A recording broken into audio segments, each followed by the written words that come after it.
முதலமைச்சர் வெளிநாடு செல்லும் போது மூத்த அமைச்சர் துரைமுருகனுக்கு இடைக்கால முதல்வர் பதவி வழங்க வேண்டும் என்றும், துணை முதல்வரை நாட்டில் தேடுங்க, வீட்டில் தேடாதீங்க எனவும் நாம் தமிழர் கட்சி தலைமை ஒருங்கிணைப்பாளர் சீமான் கூறியுள்ளார்.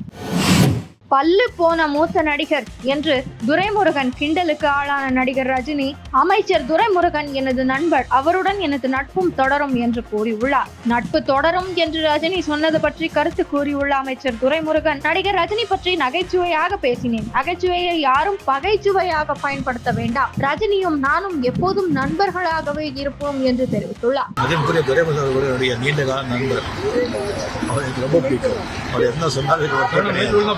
நம்ம நட்பு எப்பவுமே தொடரும்.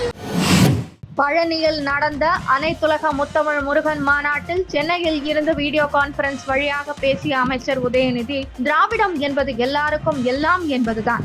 திராவிடம் யாரையும் ஒதுக்காது, எல்லோரையும் இணைக்கும். இதற்கு உதாரணம், அனைத்து ஜாதியினரையும் மகளிரையும் அர்ச்சகராக்கியவர் நம் முதல்வர். அன்னை தமிழில் அர்ச்சனை திட்டம் அனைத்து கோவில்களிலும் செயல்படுத்தப்படுகிறது. தமிழகத்தில் மற்ற துறைகளைப் போல இந்து சமய அறநிலையத்துறையையும் இந்தியாவுக்கே வழிகாட்டுகிறது. இந்த மாநாடு ஆன்மீக மாநாடு மட்டுமல்லாமல் தமிழர் பண்பாட்டு மாநாடு நடக்கிறது.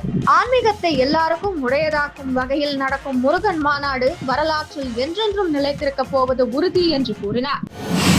அண்ணா பல்கலையின் கீழ் இயங்கும் இன்ஜினியரிங் கல்லூரிகளில் பேராசிரியர்கள் முறைகேடாக பணியில் சேர்ந்த விவகாரம் வெளிச்சத்துக்கு வந்தது. இந்த விவகாரத்தில் 3 பேர் குழு அறிக்கையின்படி முறைகேட்டில் ஈடுபட்ட 295 கல்லூரிகள் மீது சட்ட நடவடிக்கை எடுக்கவும், 900 பேராசிரியர்கள் வாழ்நாள் முழுவதும் கல்லூரிகளில் பணியாற்ற தடை விதிக்கவும், கிரிமினல் நடவடிக்கை எடுக்கவும் பல்கலை சிண்டிகேட் குழு ஒப்புதல் அளித்துள்ளதாக தெரிய வந்துள்ளது.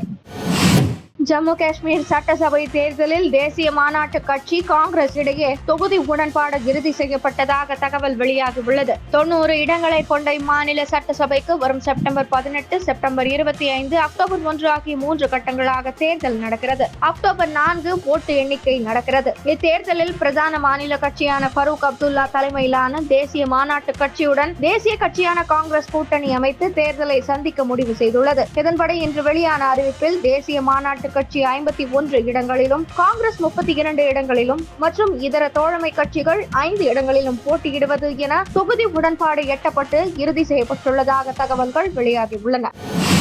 ஜம்மு காஷ்மீர் சட்டசபை தேர்தலை ஒட்டி பாஜக சார்பில் பிரச்சாரம் செய்ய பிரதமர் மோடி தலைமையில் 40 பேர் கொண்ட நட்சத்திர பேச்சாளர்கள் நியமிக்கப்பட்டுள்ளனர். தேர்தல் பிரச்சார திட்டத்தை பாஜக தீவிரப்படுத்தியுள்ளது. இதன்படி பிரதமர் மோடி தலைமையில் மத்திய அமைச்சர்கள், 3 மாநில முதல்வர்கள் உள்ளிட்ட 40 பேர் கொண்ட நட்சத்திர பேச்சாளர்கள் இன்று அறிவிக்கப்பட்டுள்ளனர். இதில் பிரதமர் மோடி, ஜே.பி. நட்டா, நிதின் கட்கரி, மனோகர்லால் கட்டார், சிவராஜ் சிங் சௌஹான், ஸ்மிருதி இரானி, அனுராக் சிங் தாக்கூர், ராஜஸ்தான் முதல்வர் பஜன்லால், இமாச்சல் பிரதேச முன்னாள் முதல்வர் ஜெயராம் தாக்கூர், யூபி முதல்வர் யோகி ஆதித்யநாத் உள்ளிட்ட 40 பேர் பிரச்சார களத்தில் இடம்பெற்றுள்ளனர். மோடி பங்கேற்கும் பிரச்சார தேதி விரைவில் அறிவிக்கப்படும் என கூறப்படுகிறது.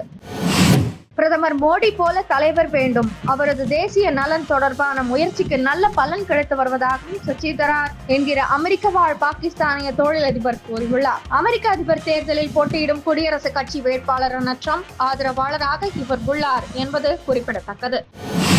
பாகிஸ்தானின் பலூசிஸ்தான் மாகாணத்தில் முசகேல் மாவட்டத்தில் பயங்கரவாதிகள் நடத்திய தாக்குதலில் 23 பேர் உயிரிழந்தனர். பஸ்ஸில் சென்று கொண்டிருந்தவர்களை வழிமறித்து பயங்கரவாதிகள் சுட்டுக் கொலை செய்துள்ளனர். பாகிஸ்தானின் பலூசிஸ்தான் மாகாணத்தில் நேற்று முசகேல் மாவட்டத்தில் தேசிய நெடுஞ்சாலையில் பயணிகள் பஸ் மற்றும் ட்ரக் ஒன்றை பயங்கரவாதிகள் வழிமறித்தனர். 2 வாகனங்களில் இருந்து மக்களை வேறு இடத்திற்கு பயங்கரவாதிகள் கொண்டு சென்று சுட்டு படுகொலை செய்தனர். இதில் 23 பேர் உயிரிழந்தனர். சம்பவ இடத்திற்கு வந்த போலீசார் உடல்களை மீட்டு மருத்துவமனைக்கு அனுப்பி வைத்தனர்.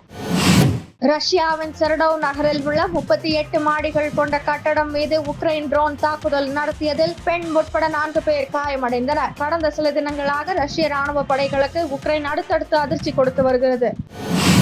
இந்திய அணியின் துவக்க பேட்டர் ஷிகர் தவான் தனது 13 ஆண்டு கால கிரிக்கெட் வாழ்க்கைக்கு நேற்று முன்தினம் குட் பை சொன்னார். 2013 முதல் 19 காலகட்டத்தில் துவக்க ஜோடியாக ரோஹித் சர்மா, தவான் அசத்தினர். தவான், ரோஹித், கோலி சேர்ந்து டாப் ஆர்டரில் மிரட்டினர். இந்நிலையில் தவான் ஓய்வு பற்றி கருத்து தெரிவித்துள்ள கோலி, இந்தியாவின் நம்ப தகுந்த துவக்க பேட்டராக விளங்கினார் தவான். இவரது விளையாட்டு உணர்வு, துணிச்சலான ஆட்டம், கிரிக்கெட் மீதான மோகம் என பல விஷயங்களை நினைத்து பார்க்கலாம். இவரது தனி சிறப்பான புன்னகையை மிஸ் செய்வோம். மறக்க முடியாத நினைவுகளை தந்ததற்கு நன்றி. உங்களது வாழ்வின் அடுத்த எண்ணெய் சிறப்பாக அமைய வாழ்த்துக்கள் என்று கூறியுள்ளார்.